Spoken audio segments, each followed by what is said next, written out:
Rapidamente nós vamos celebrar a ceia do Senhor. A ceia do Senhor representa um marco para a nossa vida, um marco para a nossa existência. Foi confirmado por Jesus. A ceia do Senhor foi um símbolo que Jesus utilizou para dizer assim: a partir de agora, pela minha morte na cruz, pelo meu sangue derramado por vocês, a partir de agora vocês têm uma nova vida. Vocês têm uma nova oportunidade de viver o mundo, porque eu vou morrer, mas eu vou ressuscitar e vocês vão viver em comunhão. E aqui eu queria compartilhar com os irmãos, brevemente, abra aí sua Bíblia em 1 Coríntios, primeira carta do apóstolo Paulo a esta igreja em Corinto, uma igreja desafiadora para o apóstolo Paulo, mas uma igreja que aprendeu muito. E que bom que existiu esta igreja nesse contexto, para que a gente pudesse ver Paulo escrevendo coisas preciosas, inspiradas por Deus. E na sua primeira carta aos Coríntios, capítulo 1, a partir do versículo 4, todos acharam? 1 Coríntios, capítulo 1, a partir do versículo de número 4. Diz assim o texto da palavra do Senhor. Eu vou ler na versão da NVT. Se você tiver outra versão, não tem problema, o sentido é o mesmo. Diz assim o texto da Bíblia, 1 Coríntios, capítulo 1, versículo 4. Paulo dizendo: sempre agradeço a meu Deus por vocês, e pela graça que Ele lhes tem dado em Cristo Jesus. Por meio dele, Deus os enriqueceu em tudo, em toda a capacidade de expressão e em todo o entendimento. A mensagem de Cristo, de fato, se firmou em vocês, uma vez que nenhum dom espiritual lhes falta enquanto esperam ansiosamente pela volta de nosso Senhor Jesus Cristo. Ele os manterá firmes até o fim, para que estejam livres de toda a culpa no dia do nosso Senhor Jesus Cristo. Deus é fiel e Ele os convidou a ter comunhão com seu Filho, Jesus Cristo, nosso Senhor. Só até aqui, que Deus nos abençoe com a compreensão desse texto. Minha oração é que o Espírito Santo continue falando ao seu coração. Eu queria usar esse texto para que a gente pudesse pensar, mesmo que de uma forma breve, a respeito dessa espera ansiosamente pelo Senhor. Ele vai dizer isso no versículo de número 7, ele diz assim: enquanto esperam ansiosamente pela volta do nosso Senhor Jesus Cristo. Ele usa essa expressão de espera, ele escreve para uma igreja que deveria esperar ansiosamente por essa volta. Eu queria usar essa expressão e falar exatamente sobre o que esperar quando se está esperando. É exatamente isso. O que esperar quando se está esperando? Esse título, essa pergunta eu vi no dia que eu fui lá ver os livros para os nossos diáconos. Eu me deparei com um livro lá que fala sobre um processo de gravidez da gestante. E aí, na epígrafe, logo abaixo do seu título, tinha exatamente essa pergunta. E eu achei interessante essa pergunta. O que esperar quando se está esperando? E aí eu abri e vi lá um capítulo, falando exatamente sobre isso, que era o processo de o que as gestantes deveriam fazer enquanto estivessem aguardando o grande dia, o grande momento que era dar à luz. O que elas deveriam fazer? Como se dissesse assim: o que eu tenho que fazer enquanto eu estou nesse processo de espera? Eu não tenho como adiantar isso. Eu tenho que viver esse momento, mas para que eu controle essa ansiedade da espera, o que eu devo fazer? E aqui, quando eu olho para esse texto, eu trago exatamente a luz para cada um de nós, a respeito de que nós estamos vivendo, e que nós, como servos do Senhor, vivemos uma expectativa. E que expectativa é essa, como servos do Senhor, que nós temos? Que um dia Jesus Cristo vai voltar. Essa é a certeza que nós temos. Não sabemos quando, não sabemos que de maneira, de que dia, que hora, que momento, não sabemos. Mas o que nós temos a convicção e que nos configura como cristãos, servos do Senhor, é exatamente a certeza de que um dia Ele vai voltar. Mas a questão é, Tá, Jesus vai voltar, ele vai vir buscar o seu povo, mas enquanto eu estou nesse processo de espera para o glorioso dia, como eu tenho que viver aqui na terra? O que eu tenho que fazer aqui na terra para que eu possa fazer com que esse processo de espera seja mais tranquilo para a minha vida? Para que esse processo de espera não vire, na verdade, algo que venha causar confusão no meu entendimento, dor no meu coração, na minha alma, na minha vida. O que eu faço nesse momento de espera? A gente encontra essas questões aqui nesse texto, mas quando a gente fala dessa ideia de esperar é um verbo que está conjugado no infinitivo. E quando a gente fala de verbo em modo infinitivo, nós estamos falando de uma ideia estática. Por que é que ele está no modo infinitivo? Porque a partir dele você forma outros verbos. Ele é o verbo no seu sentido original. Todos os verbos que terminam aí com A, cantar, dançar, esperar, tudo isso está no modo original e você pode pegar ele e transformar em outros verbos. Mas a ideia de esperar aqui no contexto não é uma espera gramatical, que é uma espera estática, que é uma espera, quando diz assim, olha, espera por mim, ou espera, dá a ideia de que nós estamos vivendo paralisados, nós temos que esperar, temos que ficar aqui, não tem o que fazer.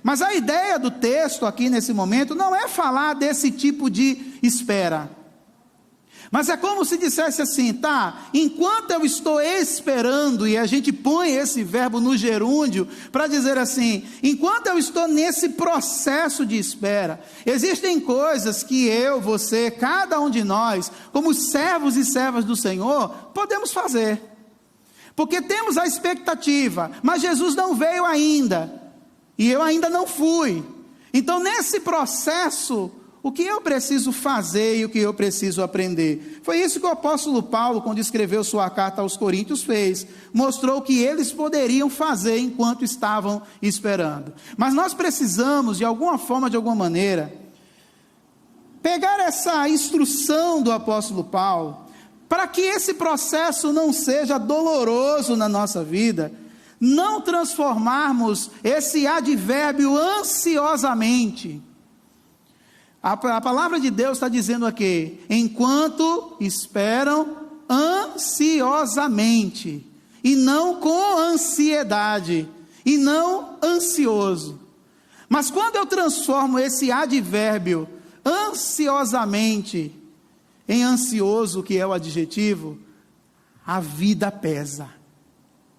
Quando a espera, ela sai do campo de caminhar, de produzir, de fazer algo, e ela se transforma numa espera angustiante, a vida pesa, porque nós estamos esperando ansiosamente, sem expectativa, nós estamos esperando e ansiando por coisas que não estão no meu controle, que não estão nas minhas mãos, de que eu não posso fazer nada, e quando eu chego a essa conclusão na vida, de que existem coisas que eu não posso fazer, adiantar, antecipar, a espera vira insuportável, porque tem coisas que nós não podemos fazer e não podemos adiantar, porque a ansiedade deriva disso. Se você tem algum tipo de grau de ansiedade, você sabe que a ansiedade está sempre projetado para lá, ou a tentativa de trazer aquilo para cá, ou a tentativa de adiantar as horas para que as coisas passem de uma forma mais rápida, e aí a gente não vive aquilo que precisamos viver, a gente não sente a vida. Quando esperar ansiosamente se transforma em esperar ansioso, a vida pesa. E aí o apóstolo Paulo está dizendo assim, para que esse processo de espera não seja algo pesado para você, enquanto ele não vem, enquanto você está nesse processo, o que é que eu posso fazer? O que é que eu tenho que produzir? O que é que eu tenho que aprender nesse processo? E algumas coisas eu queria detalhar para os irmãos. A primeira delas, quando o versículo 4 começa, Paulo diz assim, sempre agradeço a meu Deus por vocês, e pela graça que Ele lhes tem dado em Cristo, e vai completar, por meio dessa graça, por meio dele, Deus os enriqueceu em tudo, em toda capacidade de expressão e em todo entendimento. A primeira coisa que fica claro para a gente aqui, é que enquanto nós estamos esperando, nós precisamos ser pessoas movidas pela gratidão. Para que esse processo de espera não seja insuportável, não seja algo angustiante para a minha vida, eu preciso ser uma pessoa movida pela gratidão. Paulo fala exatamente isso, quando ele diz assim: eu sempre agradeço por vocês. Existe uma gratidão dentro do meu coração, que gratidão não é ausência de dificuldades. Gratidão é olhar para Deus, olhar para aquilo que Ele é, para aquilo que Ele significa, para aquilo que Ele representa, para aquilo que Ele já fez na minha vida, e ser movido por isso de tal forma que os problemas que não estão no meu controle passam a ser suportáveis, porque o meu coração está movido pela gratidão. E gratidão é quando você olha para a sua vida e você, mesmo não tendo tudo que você gostaria de ter, mas você é grato. Porque tem coisas na nossa vida que ainda não alcançamos. Tem coisas na nossa vida que nós desejamos alcançar. Tem coisas na nossa vida que talvez a gente nem consiga. Mas mesmo assim, quando somos movidos pela gratidão, nós concentramos naquilo que Deus já fez. Aquilo que Deus já fez torna-se algo forte na minha vida, para que me dê motivação para continuar crendo nele. Sabe qual é o grande problema nosso? Quando esse processo de espera no Senhor deixa de ser advérbio ansiosamente e passa a ser o adjetivo de ansiedade, a gente passa a reclamar por aquilo que a gente não tem. E aí parece que crente tem memória curta. As pessoas têm memória curta de uma forma geral, e crente mais ainda. Deus acaba de fazer um milagre, Deus acaba de cumprir uma promessa, Deus acaba de dar um livramento, Deus acaba de fazer alguma coisa, 2 horas depois a gente está reclamando. 2 horas depois a gente esquece de tudo que Deus fez, e aí a gente se concentra naquilo que Ele ainda não fez. Gratidão é quando eu olho para aquilo que eu ainda vou alcançar, mas eu olho para aquilo que Deus fez e eu continuo seguindo a minha vida sem peso. Gratidão é isso. Eu queria que você fizesse um exercício na sua vida agora, e eu queria que você lembrasse de todas as coisas que Deus fez na sua vida. O que Deus já fez por você? Se nós fôssemos dar aqui a oportunidade para você falar, adentraríamos a noite inteira para poder falar do que Deus fez, do que Deus realizou, dos milagres, contaríamos detalhes, e talvez não sobraria, não daria para que a gente pudesse de alguma forma, de alguma maneira compartilhar. Mas nós precisamos, enquanto estamos aqui, trocar a murmuração pela gratidão. Nós reclamamos muito, gente, nós reclamamos muito de tudo. E Deus olha para a vida da gente e diz assim: meu filho, olha o que eu já fiz. Ah, mas eu não quero isso, eu quero aquilo. Eu sei, mas olha o que eu já fiz por você. Aprenda a olhar para trás e ser grata a Deus pelas coisas que você tem, que eu tenho. Talvez não tenhamos tudo que a gente gostaria de ter, e é um fato. Sempre vamos viver a vida correndo atrás de coisas para alcançar, e tem coisas que nós não vamos conseguir alcançar, mas precisamos ser pessoas movidas pela gratidão. A gratidão torna a vida mais leve. Pensa que Paulo estava aqui escrevendo para uma igreja, e como é que estava a vida de Paulo? Você acha que Paulo estava na beira da praia tomando suco? Você acha que Paulo estava na beira da praia, usufruindo de todas as belezas naturais, e Paulo olhava para trás e dizia assim: olha meu condomínio fechado que eu moro em frente de Camburi, olha só o que é que eu tenho, olha, então gente, eu estou agradecendo. Não, Paulo estava perseguido, Paulo estava com sua cabeça a prêmio, Paulo estava jurado de morte, Paulo estava vivendo situações tenebrosas na sua vida, Paulo estava vivendo desafios terríveis, coisa que ele não tinha controle. De uma certeza ele tinha, que ele ia morrer por causa de Cristo, mas mesmo assim, quando ele escreve a carta aos Coríntios, ele vai dizer assim: eu sempre agradeço a Deus por vocês. E ele não está falando para um grupo de pessoas legais, não. Ele não estava falando para um grupo de pessoas assim, gente, não tem aquelas pessoas que a gente gosta muito, que a gente ama, quer estar perto o tempo todo? Quando a gente olha assim para as pessoas, graças a Deus, porque você existe. Não é bom a gente dizer isso para as pessoas? Quando a gente gosta de alguém? Mas Paulo está escrevendo para uma igreja que está de ponta cabeça, de um povo que não é simpático, do povo enjoado. Imagine aí uma pessoa enjoada mesmo, chata, imagina aí. Não pode ser pastor, pode ser qualquer uma. Mas pense numa pessoa enjoada mesmo. Tem essas pessoas que você diz que é enjoada, que Deus diz que, oh meu Deus, misericórdia, Pai. Por que eu tenho que conviver com essas pessoas? Pessoas na igreja aos Coríntios eram piores. Pessoas terríveis. Pessoas sem princípios. Pessoas que brigavam por tudo. Mas mesmo assim, Paulo escreve sua primeira carta e diz assim: eu sempre agradeço a Deus por vocês. E por que Paulo dizia isso, mesmo escrevendo uma carta para uma igreja insuportável? Simplesmente porque ele tinha gratidão no coração dele. A gratidão torna a vida mais leve. A gratidão dá sentido à nossa vida. A gratidão enche o nosso coração de esperança e torna esse processo de espera muito mais gratificante, porque eu agradeço. Eu posso não ter tudo, mas eu agradeço a Deus pelo que eu tenho. Percebe que a gente reclama o tempo todo? Vou comer frango de novo. Graças a Deus, filho, que tem frango para comer. Eu vou comer ovo de novo. Tem que entrelaçar, ou frango ou ovo. Louvado seja Deus que fez a galinha que dá ovo, a gente pode comer o ovo. Isso é maravilhoso, isso é fantástico. Ao invés de dizer assim, meu Deus, de novo dizer graças a Deus, Pai, porque é frango na segunda, na terça, na quarta, de noite é escondidinho de frango, eu faço tudo, é maravilhoso.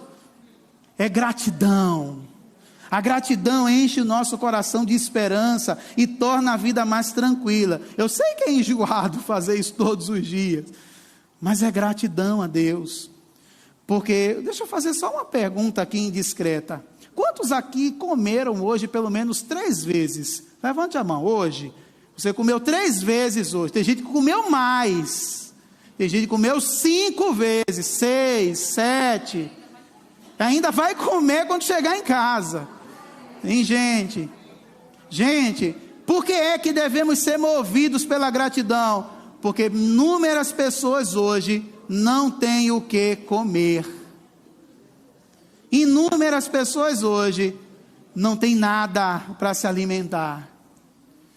E aí, Paulo, eu sempre agradeço a Deus por vocês, porque a gratidão torna a minha vida mais leve. O que eu posso fazer enquanto eu estou esperando?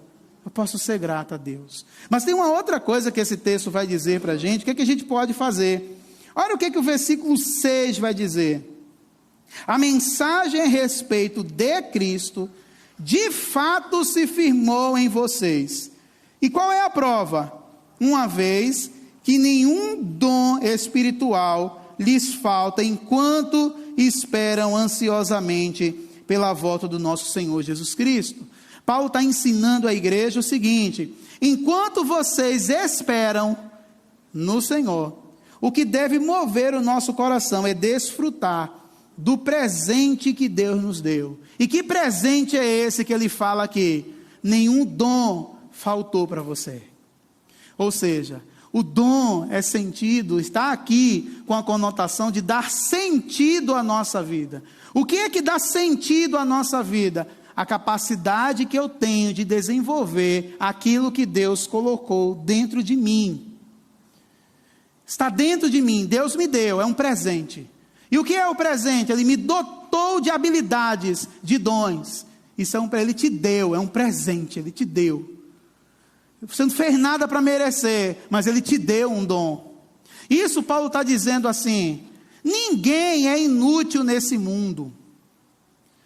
Ninguém é inútil. Ninguém foi colocado nesse mundo sem utilidade. Existe uma utilidade. Você foi criado por Deus para desfrutar desse presente que Ele te deu. E qual é o presente que o Senhor me deu? Ele me dotou de habilidades. Ele diz assim aqui nesse texto: uma vez que nenhum dom espiritual lhes faltou. Nenhum dom. O que ele está dizendo? Você tem uma missão nesse mundo. Você tem um dom, algo precioso que Deus colocou no seu coração, na sua vida, para você desenvolver, para você fazer, para você produzir. Isso mostra que Deus tem uma missão na sua vida. Ele te dotou de habilidades, de dons, de talentos, para que você possa desfrutar da presença dEle. E aí a vida torna mais leve, porque eu entendo a minha missão. Deus me criou com um propósito, logo eu não sou inútil nesse mundo. Eu tenho um propósito pelo qual eu estou aqui. Eu não estou aqui por acaso. A vida é muito mais do que nascer, crescer, reproduzir e morrer. Isso é planta, que a gente aprende em ciências, no ensino fundamental 2. A função da planta é nasce, cresce, reproduz e morre. A nossa função é nascer, crescer. Pode ser que reproduza. Tem gente que reproduz mais do que os outros. Tem gente que enche o mundo só de multiplicação. Ok. Mas o sentido da vida não está só nisso. Eu estou aqui neste mundo com um propósito, com uma missão. Deus me dotou de habilidades, de talentos, não só para que eu possa chegar lá fora e conseguir status sociais, mas Deus colocou coisas dentro de mim, como um presente para dizer: filho, é isso que vai dar sentido à sua vida. É para você acordar e ser feliz porque você vai fazer aquilo que você ama. Não há nada mais precioso nesse mundo do que entendermos o propósito de Deus para a nossa vida e viver em função disso. A vida torna-se mais leve, porque aí eu não acordo dizendo assim: meu Deus, mais um dia, mais uma segunda-feira. Mas quando a vida tem sentido e tem propósito, nós acordamos dizendo: Deus, muito obrigado, porque é mais uma segunda-feira. É mais um momento de vida. Enquanto outros estão acordando para procurar emprego, eu estou acordando para ir para o meu emprego. Enquanto uns estão acordando para saber como conquista o que comer durante aquele dia, nós acordamos e comemos. A vida passa a ter sentido nesse presente que Deus me deu, porque eu faço aquilo que eu amo fazer. Isso é reino de Deus. E eu encontrei minha missão no mundo. E não há nada mais precioso nesse mundo do que entender sua missão. Porque aí a vida fica mais leve. E eu faço aquilo que eu amo fazer. Isso é propósito de vida. Talvez você ainda não entendeu o seu propósito. Talvez você tenha nascido e nem tinha sido planejado. Não tem aquele negócio, né, de que o pai olha para o menino e diz assim: fulano veio, mas eu nem queria. Veio por acidente. Eu queria parar em Godofredo, mas veio Anastácio, vou fazer o quê? Vou ficar aqui. A gente às vezes escuta algumas pessoas dizendo isso, né? Mas mesmo que você não tenha sido planejado pelos seus pais, você foi planejado por Deus. Amém, irmãos? Mesmo que você não tenha sido planejado pelos seus pais, você foi planejado por Deus. E Deus te colocou nesse mundo com um propósito, para te dotar de dons, de habilidades, para que você possa ser feliz com isso, e aproveitar esse presente. Isso é um presente de Deus. Saber cantar é um presente, não é? É tão bom, né, quando tem pessoas que sabem cantar. Saber falar com alguém é maravilhoso. Saber servir à mesa é maravilhoso. Quando se tem dom, tudo que a gente faz com cuidado, com carinho, e a gente entende que a gente faz o melhor que a gente pode fazer, porque é o melhor que Deus colocou dentro de mim. Isso dá sentido para a minha vida. Então, pastor, eu estou aqui esperando ansiosamente, mas que esse ansiosamente não se transforme em ansiedade. O que eu posso fazer enquanto eu estou aqui? Desfrute do presente que Deus te deu. E sabe que a gente pode levar esse texto para uma outra direção sem cometer heresia? Sabe qual é? Eu queria que você olhasse para a pessoa que está aí e não dissesse nada para ela, nada, só olhasse. Olha para essas pessoas que estão aí ao seu redor, olha, não fale nada, tá?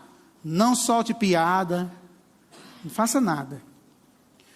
Sabe qual é o presente precioso que Deus te deu e que você precisa usufruir? Essas pessoas que estão perto de você. Pastor, tem gente que é presente de grego, eu sei, mas é presente. Você olha para essas pessoas são presentes de Deus para você usufruir, que Deus colocou na sua vida, para que você possa olhar para essas pessoas e saber: É um presente de Deus, eu preciso cuidar, eu preciso honrar, eu preciso estar junto, eu preciso valorizar, porque é um presente que Deus me deu. E a gente pode usufruir desse texto para dizer assim: enquanto eu estou aqui nesse processo de espera, ansiosamente, eu posso desfrutar do presente que Deus me deu. Nunca jogue fora esse presente, nunca abra mão desse presente, foi Deus quem te deu. E é graça dele, é bondade. Tem gente que testa a gente. Tem gente até às vezes diz assim: eu queria ter nascido em outra família. Mas ok, você não nasceu, nasceu nessa. E graças a Deus. Se eu pudesse escolher, eu nasceria numa família rica. Não precisar trabalhar muito. Né? Quem é que gosta, né? Mas não nasci. E pelo contrário, ainda tem que ajudar. Fazer o quê? Mas louvado seja o Senhor, porque foi o presente que Ele me deu. Pastor, é de grego? É, mas foi Ele quem te deu, e a gente precisa aprender a amar e a valorizar. Enquanto a gente está aqui nesse processo de espera, até o dia que Ele voltar, eu preciso aprender a lidar com esses presentes que Deus coloca na nossa vida. Mas tem uma outra coisa que esse texto vai dizer, versículo de número 8, ele vai dizer assim: Ele os manterá firmes até o fim, para que estejam livres de toda a culpa no dia de nosso Senhor Jesus Cristo. Olha que coisa extraordinária Paulo vai falar aqui. Ele está dizendo aqui: gente, tenham cuidado que enquanto vocês estiverem nesse processo de espera, não viva escravizado pela culpa. Você viu a expressão que ele usou aí? Ele vai manter vocês firmes. Para quê? O que ele vai dizer? Porque para que estejam livres de toda a culpa no dia do Senhor Jesus. O que ele está dizendo? O inimigo vai estar o tempo todo tentando apontar para você alguns erros que você cometeu. Amém, Rogerinho? Estava dormindo não, né? Estou terminando a mensagem, relaxa. Quando a mensagem está enjoada, o cara derruba as coisas. Isso quando não vem um músico tocar aqui, né? Para dizer, ó, já acabou, encerrou. Mas nós precisamos aprender que ao longo da nossa vida nós praticamos muitas coisas. Erramos muito ao longo da nossa vida, ou não erramos? Pecamos muito. Mas sabe o que é que nós precisamos fazer para que a vida se torne mais leve para a gente, enquanto estamos nesse processo de espera? Nos livrar do sentimento de culpa. Tem muitas pessoas que estão escravizadas pela culpa. Tem muitas pessoas que o inimigo deita e rola por causa da culpa. São pessoas que não se perdoaram. E aí elas estão o tempo todo se olhando no espelho e se sentindo a pior pessoa do mundo. Gente, por que tem pessoas que não conseguem avançar na sua vida cristã? Culpa. Por que tem pessoas que não conseguem se envolver mais com as coisas de Deus? Culpa. Por que tem pessoas que não conseguem se libertar das coisas para poder ficar livre e seguir sua vida? Culpa. E aí nós erramos, nós pecamos, nós falhamos ao longo da nossa vida. E aí no dia em que nós somos convocados para poder fazer alguma coisa para Deus, o inimigo aponta para a nossa cara e diz assim: você vai fazer? Você tem certeza que você vai pegar essa responsabilidade? Olha para a sua vida, quem você é, olha o que você faz aí escondido que ninguém vê, olha o que você pratica aí, ninguém percebe isso, e aí a gente é inundado pela culpa e a nossa vida paralisa, a gente não prossegue, a gente não consegue ir. Mas aí quando a gente, você acha que Paulo, gente, quem era Paulo? Paulo era um cara inteligente, ok, mas Paulo nada mais, nada menos era do que um perseguidor da igreja. Paulo, ele olhava para os cristãos com ódio. Paulo consentia com a morte, inclusive no momento da conversão dele, ele estava indo para poder açoitar cristãos. Paulo que era um blasfemo, Paulo que não tinha intimidade com Cristo, achava que servia a Deus, mas servia ao seu próprio ego, à sua religião, ao seu eu. E de repente, Paulo está lá pregando o evangelho. Você não acha que quantas vezes o inimigo chegou para ele para dizer assim: Paulo, Olha aí quem você era, você matou um monte de gente agora, e agora está pregando para esse povo. Você está pregando amor, você está pregando aceitação, você está pregando essa ideia de trazer essas pessoas para perto de você. Você está pregando isso, Paulo. Quem é você para você fazer isso? E eu acredito que é por isso que ele escreve Romanos capítulo 8. Quando ele, inundado pela culpa, ele começa o texto dizendo: agora nenhuma condenação há para aqueles que estão em Cristo Jesus. Eu estou livre. Não há nada que o inimigo possa apontar na minha cara e dizer: você fez, eu fiz, mas hoje eu sou livre. Hoje eu tenho Cristo na minha vida. Hoje ninguém pode me acusar de nada, e se me acusar, em Cristo nenhuma condenação há. Eu posso ter cometido todos os erros do mundo, eu posso ter feito tudo quanto não presta, eu posso ter feito coisas que feriu princípios, mas agora, a partir desse momento, Deus me dá um futuro para eu reescrever a minha história. E o inimigo não vai poder apontar o dedo para mim, e se apontar, eu não vou ser movido por essa culpa. Enquanto eu espero, existe o cuidado de Deus sobre a minha vida, me livrando da culpa. Então eu digo para você, meu amado e meu irmão, seja lá o que você fez, se perdoe. Sabe por que eu estou dizendo isso? Porque Deus te perdoa, Deus te ama, e não há nada que o mundo possa fazer com você que Deus deixe de te amar. Ele te ama, do jeitinho que você é. Se livre da culpa. E quando você se livra da culpa, você se reconcilia com Cristo. E aí nenhuma condenação há para aqueles que estão em Cristo Jesus. Não deixe que o inimigo possa apontar para você erros do passado. Passou, agora é para frente, agora nenhuma condenação há. Agora eu estou em Cristo, e se alguém está em Cristo, nova criatura é. As coisas velhas já passaram, eis que tudo se fez novo. Agora é Cristo. A partir de agora não significa que eu não peque mais. Eu vou errar ainda, eu vou cair, eu vou fraquejar, mas Deus vai me levantar, vai me erguer, para que eu possa usufruir da presença dEle. Enquanto Ele não vem, eu vou me levantando, até chegar um dia à estatura de varão perfeito, que Cristo vai me transformar, que Cristo vai me conduzir. Enquanto eu estiver aqui, a culpa não vai me escravizar, porque agora eu estou em Cristo. Então, irmãos, enquanto estamos esperando ansiosamente pela volta do Senhor, não permita que a culpa escravize você, porque Deus quer fazer muitas coisas através de você, e não deixe que a culpa te impeça disso. Eu queria concluir, para a gente celebrar a ceia do Senhor, lendo para vocês o último versículo que eu li nesse texto, que ele diz assim: Deus é o quê? Fiel, e Ele os convidou. Não foi você que se ofereceu, não foi você quem quis. Ele os convidou a quê? A ter comunhão com seu Filho Jesus Cristo, nosso Senhor. Ele convidou a gente. Irmãos, sabe o que é que nós precisamos fazer até lá? Que não há nada mais precioso nesse mundo. Entender que não há nada mais precioso nesse mundo do que ter comunhão com Cristo. Foi Deus que nos convidou para termos comunhão com Cristo. A ceia representa isso. Deus nos convidou para estar em comunhão com Cristo. Ele convidou quem? Todos. Sabe por quê? Quem é que estava lá na ceia com Jesus? Quem eram as pessoas? Só gente de boa qualidade, né? Só pessoa santificada, só pessoa maravilhosa. Não eram as pessoas que estavam na ceia do Senhor? Vamos citar algumas? Pedro arrancou a orelha do cara, bicho, viu Jesus pegaram Jesus, o cara, não toca no cara não, arrancou a orelha dele, e disse assim: não, vem não, eu arranco sua cabeça. Estava com Jesus pregando sobre o amor.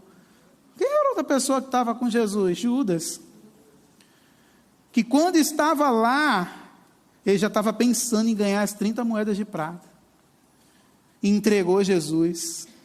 Depois Pedro sai dali e nega Jesus. Sabe o que é, Kiko? Uma pessoa chegar para mim e dizer assim: você estava com Kiko, não foi? Eu dizer: eu nunca vi esse infeliz, nem conheço, nunca nem vi. Aí roda, outra pessoa chega assim: você conhece o Kiko? Eu falei: eu estou fora, está amarrado, em nome de Jesus, eu repreendo. 3 vezes.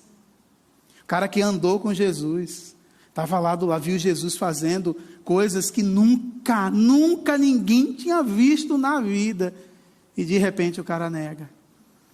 Mas ali Deus convidou todos. No momento da ceia, estavam pessoas legais e pessoas que não eram legais, mas estavam na ceia, porque ele entendia que ali era um momento de comunhão. Sabe o que é que significa? Aqui na nossa comunidade de fé, nós temos pessoas que a gente se dá bem e que a gente não se dá bem, não é verdade? Tem pessoas que a gente senta no mesmo banco, tem pessoas que a gente senta do lado contrário. Nossa comunidade de fé, tem pessoas que a gente concorda, que a gente não concorda. Tem pessoas que a gente quer ter simpatia, outras não. Mas nós somos o quê? A igreja de Cristo Jesus.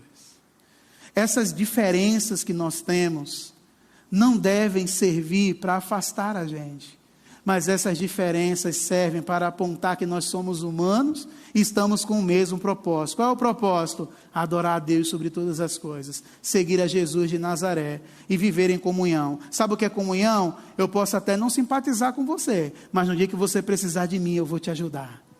Eu posso até não simpatizar com o que você faz, eu posso não concordar com o que você fala, com o que você pratica, com a sua forma de ver o mundo, mas no dia que você precisar de mim, eu vou ter que te ajudar. Mas por quê? Porque eu estou em comunhão com Cristo. E se eu estou em comunhão com Cristo, as diferenças, elas caem por terra. As diferenças se desfazem, porque agora estamos em Cristo, seguimos o cabeça que é Cristo. E aí ele nos aponta para essa comunhão. Deus te convidou para a comunhão, para que você possa olhar para as pessoas que estão ao seu redor e entender que elas não são suas inimigas, elas são suas irmãs e irmãos em Cristo Jesus. São pessoas que precisam de você e que você precisa delas, e que no momento que precisarmos, possamos estar juntos, para podermos caminhar rumo a essa comunhão que Jesus nos proporcionou. Até Jesus vir, vamos lutar para viver em comunhão. Não permita que as nossas diferenças possam nos afastar, mas as diferenças têm que nos aproximar, porque Jesus, quando morreu, ele morreu por todos nós, para que pudéssemos participar da perfeita comunhão que só nele podemos ter. Que Deus nos abençoe e que nos ajude a lidar com esse processo de espera, para que ela não vire uma ansiedade, mas que possamos esperar ansiosamente, com grande expectativa, até o dia de Cristo Jesus. Queria convidar você a ficar de pé, por gentileza.